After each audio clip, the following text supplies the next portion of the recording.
so lovely to be here tonight. What a beautiful life. Give yourself some round of applause. You're so lovely. Well, even though we're a year and a half away from the next political election, I guess we never really get away from campaigning in this new era of politics that we live in. So, of course, we had the first wave of Democratic debates the past couple of days with all 100 of the candidates who were throwing their hats in the ring. Of course, I'm exaggerating, but only slightly. The past couple of nights of debates have been interesting, to say the least. And right now, with so many people jockeying for position, there are, of course, more questions than answers.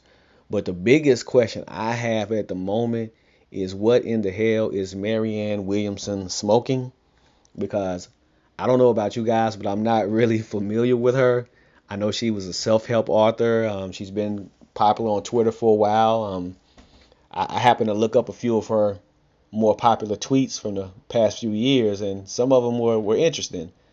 Like this one, for example. Each one of us is pregnant with a better version of ourselves. I mean, I'm not saying she's wrong. I'm just saying that's really, that's interesting. What about this one? God is big, swine flu is small. See every cell of your body filled with divine light. Pour God's love on our immune system. Okay. So I think she's saying you don't have to worry about getting sick. You can just use good energy and divine light. So again, I'm not sitting here to attack her, but she's an interesting lady. And if you saw the debate last night, amongst other things, she called the Prime Minister of New Zealand girlfriend.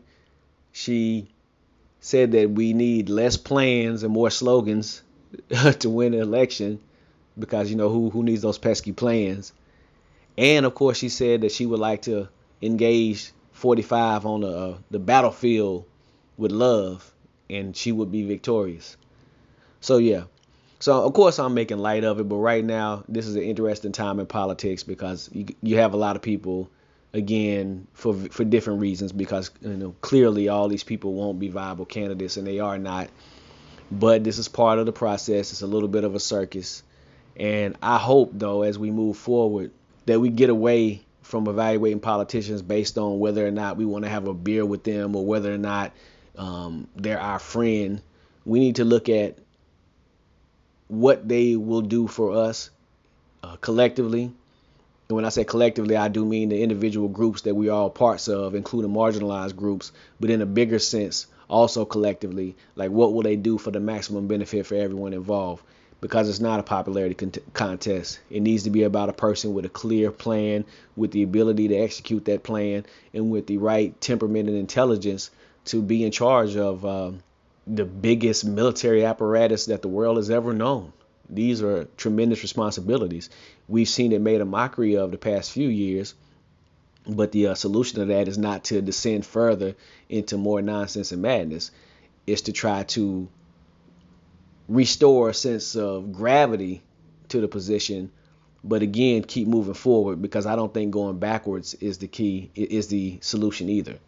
Not going back to when it was. No. I think it needs to continue moving forward, but in a way that makes sense, in a way that benefits the majority of people. So I'm looking forward to this process, going through its many maneuvers until it whittles down to an acceptable amount of people that we can take seriously. But until then, I'm going to keep watching these debates and wondering what in the hell is going on with Marianne Williamson. And I'll be honest, just for entertainment value alone, I'm somewhat looking forward to her next performance, because I'm sure it will be filled with quotables. And I still can't figure out if her brand of positive energy vibes is somewhat uplifting, outright terrifying, a mixture of both. I don't know. It's very different. And, hey, hopefully nobody's mad at me if you're a big Marianne Williamson fan, because I had never really heard of the lady prior to the past few days. But that was one hell of a show she put on last night. Yeah, so whoever she gets her stuff from, she needs to let everybody know so we can smoke some of that too.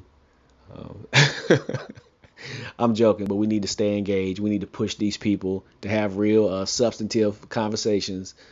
But hey, what do I know? We live in such a crazy time. Maybe somebody talking about encountering people on battlefields of love will get traction. I hope not, but stranger things have already happened. At some point in time, we're going to have much more serious conversations about the election, as certainly as we get closer. But for right now, with all of the extremely terrible and very serious things going on, I suppose it was nice to have a moment of levity amidst all this chaos. And if nothing else, Marianne Williamson did give me that last night. So shout out to her and her battlefield of love. So, girlfriend, if you're listening, keep on doing what you're doing on the battlefield of love. But for real though, hurry up and get the hell out the race so we can get serious. All right. So.